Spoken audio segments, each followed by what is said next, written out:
falar agora a respeito de um tema que eu gosto bastante: validação com o cliente.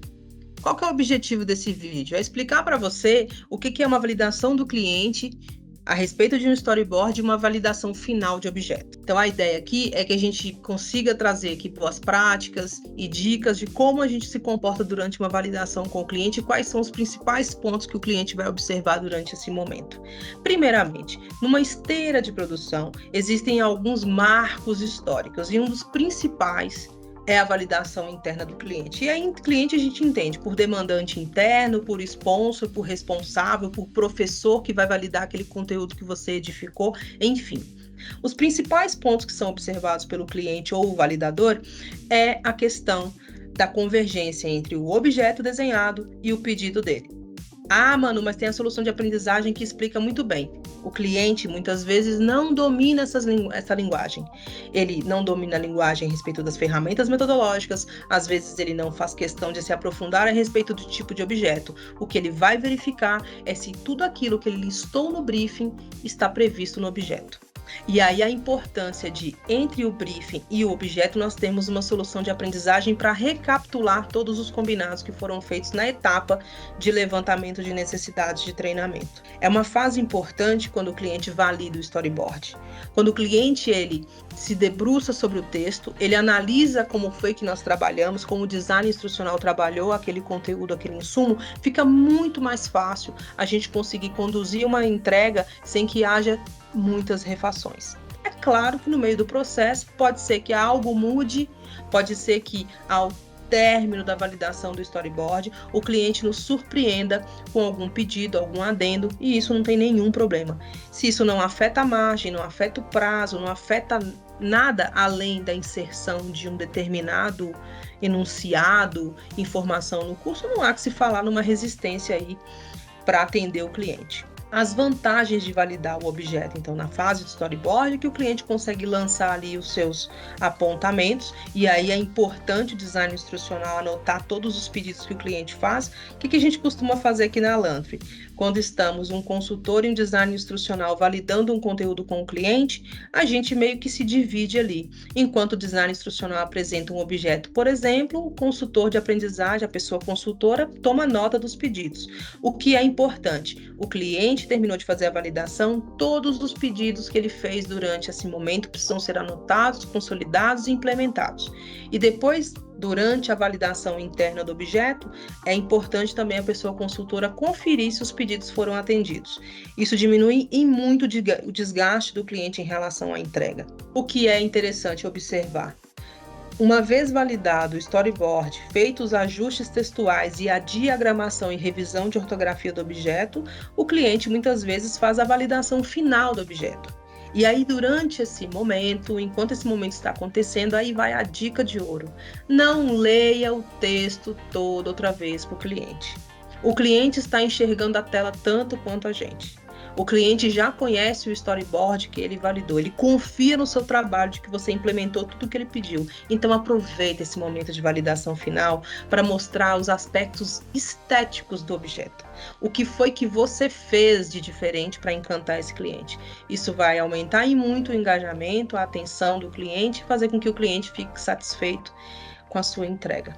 Então, recapitulando, validação de storyboard, anotar tudo que o cliente pede, confrontando com o pedido que está na solução de aprendizagem, saber fazer boas defesas. A gente sempre brinca aqui na Lantry, a gente defende uma, defende duas. Na terceira a gente acata e segue o baile, porque isso é ser maduro o suficiente para entender que nem tudo vai agradar sempre. A gente tem que se manter humilde e aberto a receber críticas e com a mesma elegância que a gente lida com os elogios do cliente também. Então, aproveita e se prepara para sua validação com o cliente e aproveite esse momento para encantá-lo, deixá-lo satisfeito com a sua entrega. Até a próxima!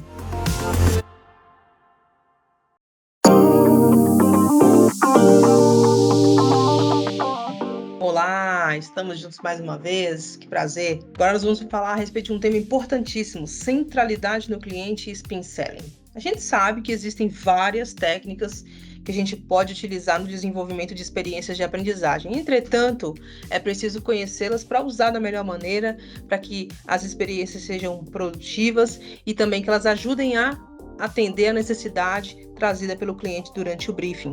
É importante manter a centralidade no cliente, colocando a pessoa que aprende no centro dessa relação. E isso independente da área, independente de em qual ponto da esteira você se encontra. Saber que nós estamos ali para garantir, para oferecer uma experiência que coloca o aluno no centro, é também pensar na centralidade desse cliente. O Spin Selling é uma técnica de vendas que surgiu desde a década de 80 e até hoje uma das principais técnicas de vendas do mundo. A metodologia é baseada em 4 situações. Então, a gente tem situação, problema, implicação e necessidade. Essas 4 palavras compõem o Spin Selling. Como já foi introduzido anteriormente, quando a gente fala a respeito de centralidade no cliente, a gente tem sempre que levar esse conceito para a pessoa que aprende, como eu havia dito. Essa pessoa é o nosso protagonista, é a pessoa que vai protagonizar essa aprendizagem. Mas a gente também não pode esquecer que por trás de um treinamento existem outros interesses. Pessoas demandantes, sponsors responsáveis por determinadas áreas das empresas que contratam o nosso serviço e esperam que nosso treinamento atenda a um objetivo de negócio delineado junto às outras áreas. Isso na prática pode ser aplicado na definição dos objetivos de aprendizagem, por exemplo. Então, é esperado que ao término de determinada experiência, a pessoa que aprende seja capaz de realizar negociações atento aos padrões de qualidade de determinada área ou cliente. Enfim, para a pessoa aluna, a gente precisa pensar também que a experiência de aprendizagem, ela precisa que está o tempo todo ali previsto na criação do objeto. Então, sempre a gente precisa buscar pensar em como que essa experiência vai se dar lá na ponta. E a gente consegue descobrir isso a partir das conversas que a gente tem para levantamento de necessidades e também a imersão que a gente faz para perceber como que na vida do dia a dia essa pessoa se comporta, para que a gente consiga trazer para o treinamento cases e situações que sejam compatíveis com a realidade das pessoas. Quando a gente está falando de Spin Selling, ela pode ser utilizada para treinamentos de vendas em si, negociação. A gente pode aplicar esse ciclo também em experiências de aprendizagem, considerando as 4 palavras que a gente falou, né? Situação, problema, implicação e necessidade. Imagina que a gente precisa desenvolver um treinamento de argumentação e a gente pode trabalhar esse tema usando a técnica como espinha dorsal. Então, nós erguemos a espinha com base nessas 4 expressões e conseguimos desenhar toda a experiência de aprendizagem em torno dessa espinha. Isso é interessantíssimo, trazer cases conectados com a realidade. Então, a partir do levantamento do briefing, a imersão realizada no cliente e a espinha dorsal pensado para acomodar esses interesses e as ferramentas metodológicas, é possível erguer uma experiência de aprendizagem muito interessante. Como é que a gente une tudo isso, né? Imagina que esse cliente demandante ele traz para nós um desafio de criar um treinamento de argumentação. Ele explica, por exemplo, que as pessoas da operação, as pessoas da empresa, elas não conseguem compreender por que a equipe está com dificuldade em vender determinado produto ou serviço. A gente pode propor uma pesquisa que usa a técnica Spin Selling para descobrir qual que é a persona, o que está por trás dos interesses desse treinamento, quais são as reais dificuldades, e a gente consegue trazer contra-argumentações e contorno para essas objeções todas. E como a gente falou até aqui, é possível usar essas técnicas de forma combinada e também em momentos que a gente considera necessário.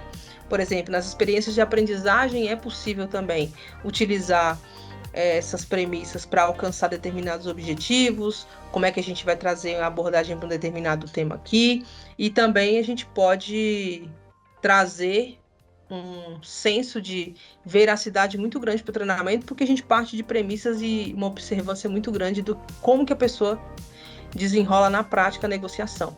Spin Selling é interessante, a gente deixa aqui para você também algumas indicações de leitura, tem livros interessantíssimos do mercado que falam a respeito desses temas e alguns deles a gente listou aqui para você poder conferir logo mais. Espero que você tenha curtido e que esteja já não vendo a hora de aplicar todos esses conhecimentos aí nos projetos de vocês. Até a próxima!